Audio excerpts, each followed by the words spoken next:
Hi, I'm Ron. I'm the world's foremost authority. Just ask. He was the smartest guy at school. Ron is a unique person, if I may put it that way. The psychic said, "How are you doing?"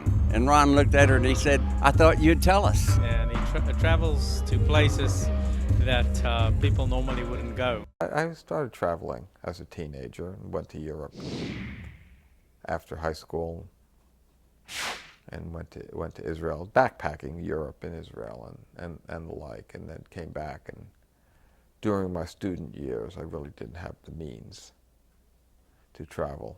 But so I've always done it, but the frequency has increased.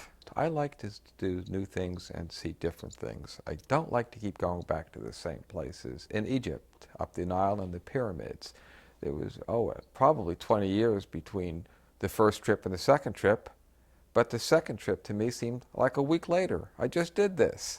Some places are really good and you can go to again and again and again because they're so big and there's so much to see. China is one of them. I've been to China 15 times. Haven't seen all of China yet, but I've seen most of China. I've been to Africa 10 times and haven't begun to see it all. But there's some places that I haven't been because there's really not much to see. Cities in Africa are nothing that you want to visit because they're all new and they're all created in modern times by, in some cases, tens of millions of people piling into slums. The government is there, completely corrupt, stealing. The last place I would ever want to go is Lagos, Nigeria, which I don't know was 10 million or 15 million or 20 million people. Horrible weather, meaning hot and humid, pollution and crime and traffic. Karachi, Pakistan is another urban hellhole of 25 million people with one exception. One, they have an important airport there, and two, excellent shopping and low prices because there are no tourists there. Most people go to India just see the same things in the tourist triangle of Delhi and Agra and Jaipur, whereas next month I'll be going back to Nagaland, place people have never heard of, and then to Arunachal Pradesh, where people have really never heard of. But it's all part of India. So when you start counting countries and going to different countries, the way to really cheat and rack up the numbers is to go island hopping in the Caribbean and the Pacific. Because there, if you're counting countries and counting flags, there you're going to get the most. Whereas China is a world into itself, Russia is one-sixth of the Earth's surface, and that's all one country. Now, of course, the Soviet Union was even bigger. That was one country. Now you can at least get 15 countries out of the Soviet Union, if you're country counting.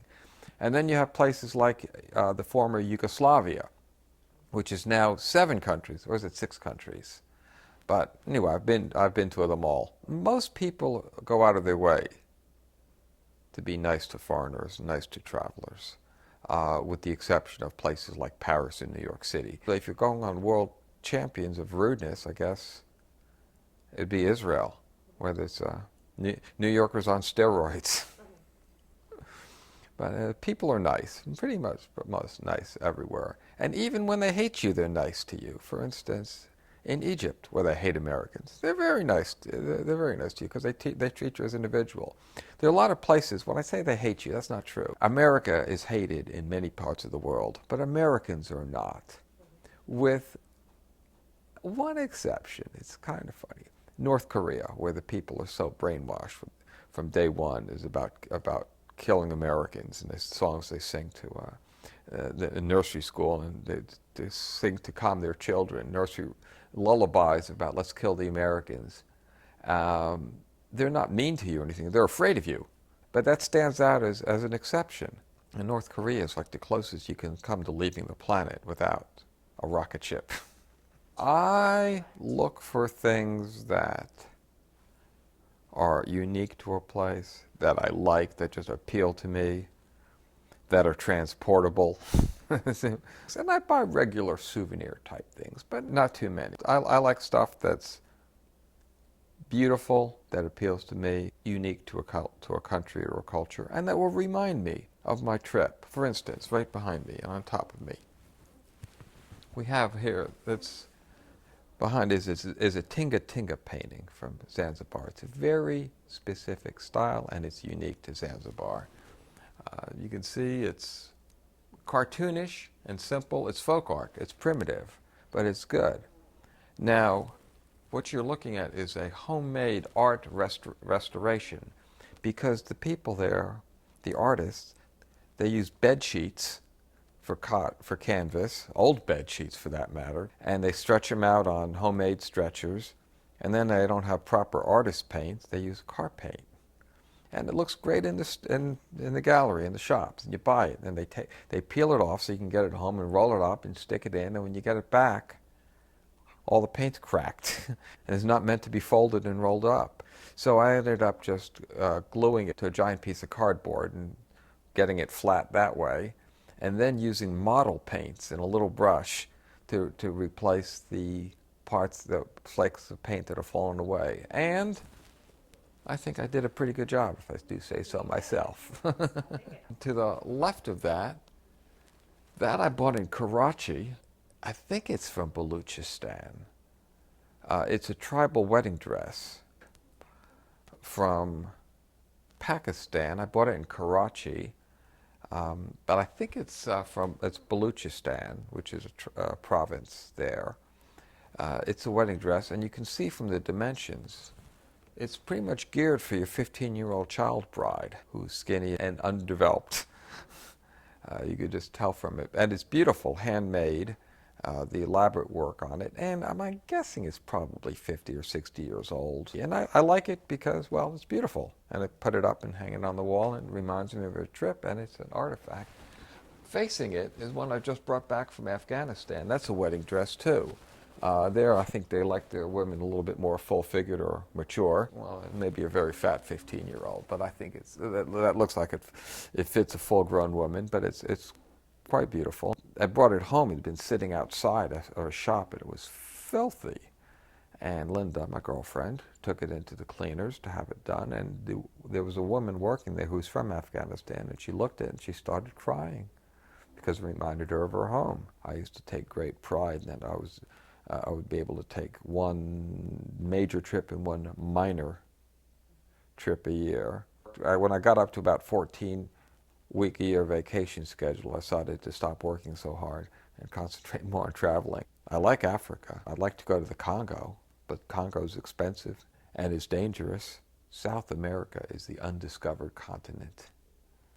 In terms of natural beauty, geographic variety, culture, it's got everything that Europe has. It's a lot closer and a whole lot cheaper. Peru is one of the places you can go to and speak English. People are put off with South America because there's not a lot of English speakers around. You don't need to know a lot of Spanish, but a little bit is helpful. I haven't been to the big one, Brazil, but I was advised a few years ago. I met a girl from Brazil traveling on a bus. She told me the secret. If you're American and you're an English speaker, people will speak Spanish to you and understand your Spanish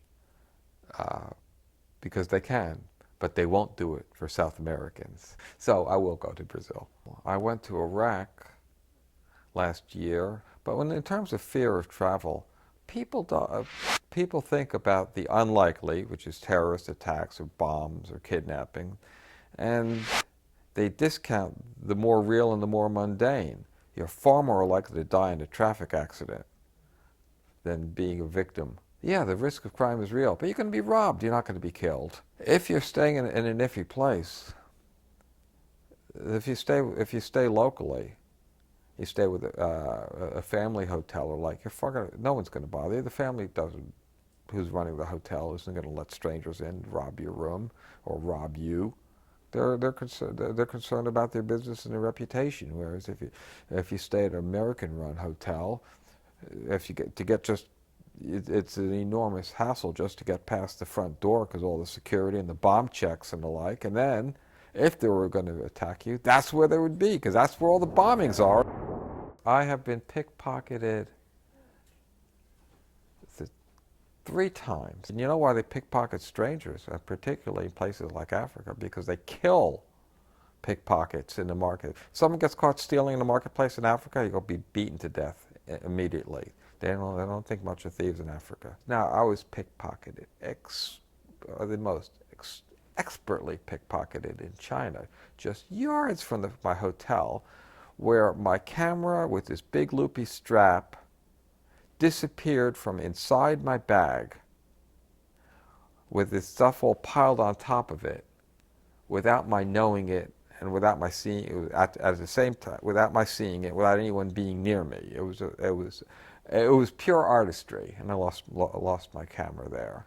So I don't worrying about packing far in advance, because I just take a few things, pretty much know what I'm going to need. I bring an empty bag often, so inside another for any acquisitions and purchases. Sometimes I need food. Sometimes you go into a dry country. I was without a week without my luggage in the Cape Verde Islands. I had a change of clothes with me in my little rucksack, and that's all I needed. It was very liberating not having me hauling a suitcase around. But as I get older and lazier on some of these trips, I don't mind taking lots and lots of stuff because other people will be handling my luggage for me. I'm creating employment. I've been stopped in Uzbekistan by the police and dragged to the headquarters, and they made me empty out my pockets when they see I didn't have hardly any money at all. They let me go without. I didn't have to bribe them. I didn't have to pay a tax. And in Kazakhstan, I got stopped a couple times by corrupt policemen. I assume they were corrupt. A couple times I just pretended. Well, actually, no. The first time was the one the guy who stopped me, demanded my passport, wanted me to go with him. And it's just a local woman in the market comes up and starts berating the cops. Like, why are you bothering him? I could tell, even though I didn't understand a word of it. Why are you bothering him? Let him go. You should be ashamed of yourself. He's a tourist. Don't. And he just left me. He just slinked away after that. And then a couple more times I had the same number pulled on me, but this time I'd wised up and I just pretended to. I didn't understand him at all. And just kept going. Like, I shrugged my shoulder and just kept walking, and they didn't bother me, because apparently there's a limit to their brazenness. Well, I'd signed up for a trip to Iran. The trip was scheduled for September 2011, and it went off. In fact, it was a good trip because very few people showed up for it. The visa, I didn't get my visa approved until the day before departure. But when it arrived at Iran, which, by the way, is probably the most pro-American country in the world, America to them represents prosperity and freedom, two things that they don't have but very much desire. So enormously friendly. And I was warned by the hotel, don't carry your passport with you. There are all sorts of scam artists posing as secret police. The police, the ordinary police, are not allowed to ask for your passport, except it turns out the real secret police can ask for your passport. It was the day before the tour was supposed to start, and I had read about the exhibition of the Defense of the Sacred Homeland, commemorating the Iran-Iraq War from 10 years before. And it was really, what it really was a terrorism trade show, but it was quite interesting, and I was snapping away. And I took a picture of a display of how to assassinate people on a motorcycle, while you're from a motorcycle, undetected. All of a sudden, people came up to me and dragged me away, wanted to ask me who I was, and holding me and detaining me, and then other people came for me. And they didn't speak a lot of English, just a little bit, like, no pictures, you're here. Oh, apparently they were in that particular display. I'd been taking pictures all day, unmolested. There was a big sign in Farsi that said no pictures allowed, but not in English. They took me away. I mean, these guys were all armed. They were quite serious, and kept asking me questions like, where's my passport? And what I do here, but they didn't speak English. It was an interrogation room with bright lights, and they would ask me questions like, Iran, good, because that's about all the English they knew. And finally, they get someone who speaks English on the phone who interviews me. Why am I taking pictures? What am I doing? So they took the film from my camera, because it was still film days, told me that they were going to develop it, and I could have my pictures back later. And this was already hours going by. But I was worried because this was Thursday, late Thursday, at the beginning of their weekend, because Friday's the day off. And it was a long holiday weekend. I said, oh no, I'm going to be in jail until all weekend long. And I'm going to miss my trip because we were leaving the next day. And after a few hours, they decided I was a good guy. And when they became very friendly at that point, and decided they're going to drive me back to my hotel. And it was a pretty cool ride because the car was a nice big German car. I think it was an Audi, and it was the weekend traffic beginning for Tehran, and the streets are clogged, as you can imagine. It's completely congested and clogged. And all of a sudden, the guy gets on the microphone and starts shouting out, "Out of the way! Out of the way!" I assume that's what he's saying, and putting on the lights, and it was like the Red Sea parting, and everyone gets out of the way, and they got me right back to the hotel. I got back just in time for the conclusion of the group orientation meeting, warning about don't wander off on your own, don't go anywhere dangerous, don't take any pictures, don't get into trouble. But I missed that meeting. I asked him, "Oh, can I go back and get my film?" And he said, "No way, you are not going back there." I do not like group travel, but there's some places you have to go in group travel simply because there is no other travel there. When I went to the Soviet Union, group travel only. When I was early in China, long before I'd opened individual tourists, it was group travel only. Turkmenistan, North Korea, places like that, group travel. Other places, you don't have to have a group, but you have to have a guide at all times, just like Tibet, example, or even in the restricted areas of India. There's many tribal areas of India that Orissa State, Nagaland, Arunachal Pradesh, you must have a guide with you at all time. And there's my travel buddy from Vancouver who likes the same thing. I met him on a trip in 2000, and he likes the same thing. And once a year in December, after spending most of the year arguing where we're going to go, we go to a place, and we usually have a guide. Usually arrange for a driver and a guide if that's necessary. If it's not, we just do it on our own. But I like doing things on my own. It gives me a sense of achievement. I'm not big on eating foods unless it's especially disgusting, so I can tell stories about it. Not because I want to eat it, with the exception of Vietnam, where I want to go just for the food. But for instance, I remember one Christmas day I was in Guatemala, in the north part, having just visited Tikal. I thought I'd have my traditional Christmas dinner consisting of turtle and armadillo. I know I've never eaten dog, because every time I want to go, dog is in Asia is a delicacy. They don't sell it all over the place. And I never could get anyone to go in with me on it, because you just can't order a little skewer or a dog kebab. You have to buy the whole pooch. I like interesting, I like exotic, I like difference. For instance, I'm thinking someplace, one spot in Indonesia, we just came across a funeral. And it was really good, the way, just the way they conduct things, or weddings, and interesting and exotic. There's no one thing, but I guess I'll get bored sitting around just looking at scenery. I want to keep moving. I've already decided I have no soul, because I decided the experience was going to be in Benares or Varanasi on the Ganges at dawn in the boat with the chrysanthemums, and it's supposed to be the most holy experience of all. And I went out there and said, oh, it was good, and I took some nice pictures and everything like that. But since nothing happened to me and I didn't feel anything other than this is pretty cool, I decided I have no soul. We're going to an actual reprise. We're going back to Nagaland. There's a festival there. The Nagas are tribal people, completely unlike what you think of as India. It's geographically remote. It's right on the border with Burma. And they were headhunters until quite recently. Cannibalism is outlawed and no more skull taking, but the souvenirs are still there.